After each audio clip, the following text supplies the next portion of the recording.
নিজের সব সম্পদ বাজি রেখে কোম্পানি টিকিয়ে রাখা, ব্যাংক থেকে বিশাল অঙ্কের ঋণ নেওয়া, এটাই ইলন মাস্কের স্বাভাবিক ব্যবসায়িক আভাস। কিন্তু কেন তিনি এত ঝুঁকি নেন, যেখানে বেশিরভাগ ধনী মানুষ চান নিরাপদ থাকতে? ইলন মাস্কের ব্যবসায়িক ইতিহাস ঘাটলে দেখা যায় তিনি বারবার এমন সব সিদ্ধান্ত নিয়েছেন যেখানে সাধারণ বিনিয়োগকারীরা পিছিয়ে যেতেন।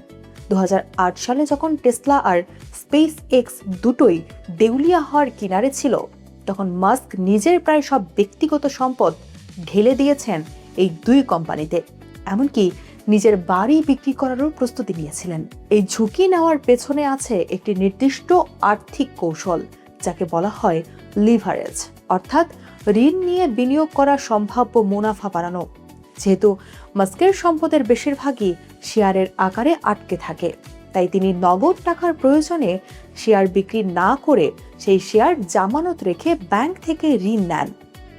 এতে তার কোম্পানির মালিকানা কমে না, আবার প্রয়োজনীয় টাকাও পাওয়া যায়।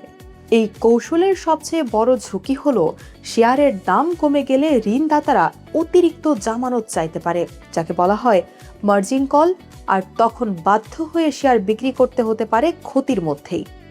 তারপর মাস্ক এই পথেই হেঁটেছেন বারবার, কারণ তার বিশ্বাস দীর্ঘমেয়াদে সঠিক প্রযুক্তিতে বিনিয়োগ করলে স্বল্পমেয়াদী ঝুঁকি শেষ পর্যন্ত বহু গুণ লাভে পরিণত হয়।